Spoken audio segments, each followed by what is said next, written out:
নমস্কার বন্ধুরা, গৃহিণীর রান্নাঘরে আপনাদের স্বাগত। আজ আমি ইলিশ মাছের একদম সিম্পল একটা রেসিপি নিয়ে চলে এসেছি। এটা বানাতে খুব সহজ আর খুব তাড়াতাড়ি হয়ে যায়, খেতে কিন্তু দারুণ টেস্টি। বিশ্বাস না হলে একবার বাড়িতে এইভাবে রান্না করে খেয়ে দেখুন, স্বাদ মুখে লেগে থাকবে। আর অবশ্যই কিন্তু আমাকে কমেন্টে জানাতে ভুলবেন না। প্রথমেই গোটা ইলিশ মাছের আঁশ ছাড়িয়ে ভালো করে গোটা মাছটাকে জলে ধুয়ে নিয়েছি। এরপর নিজের পছন্দ মতো টুকরো করে নিয়েছি। টুকরো করার পর আর একবার জলে ধুয়ে নিয়েছি।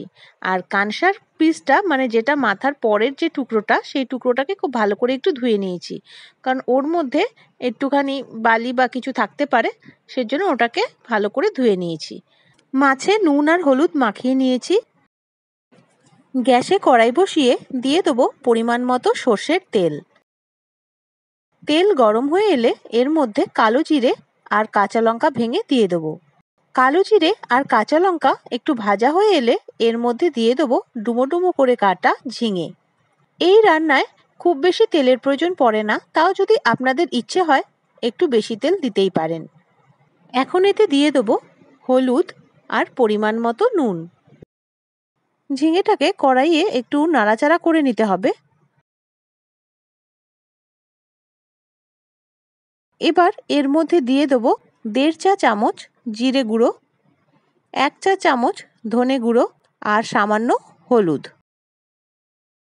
এবার সামান্য একটু জল দিয়ে দেবো। জলটা টেনে গেছে, তাই আর একটু জল এর মধ্যে দিয়ে দিচ্ছি।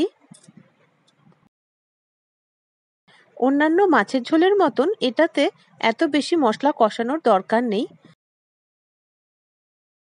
এখন দিয়ে দেবো 2টো কাঁচা লঙ্কা। কাঁচা লঙ্কা দুটো একটু ভেঙে দিচ্ছি।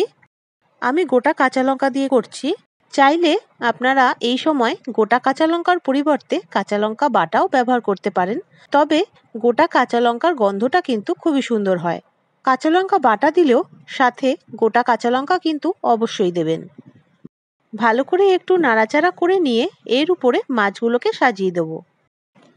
যে বাটির মধ্যে মাছগুলোকে হলুদ নুন মাখিয়ে রেখেছিলাম, সেই বাটিটা ধুয়ে একটু জল এর মধ্যে দিয়ে দিলাম। আর একটু জল দিয়ে দেবো।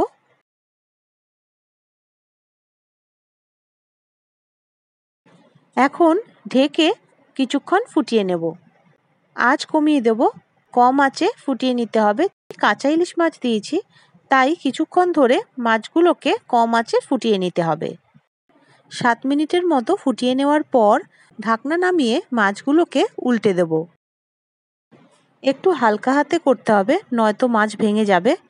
যেহেতু কাঁচা ইলিশ মাছ তাই একটু নরম বেশি। ইলিশ মাছ এমনিতেই একটু নরম বেশি, হাতা দিয়ে করলে একটু বেশি সুবিধে হবে মনে হচ্ছে, তাই খুন্তির বদলে হাতা নিয়ে নিলাম।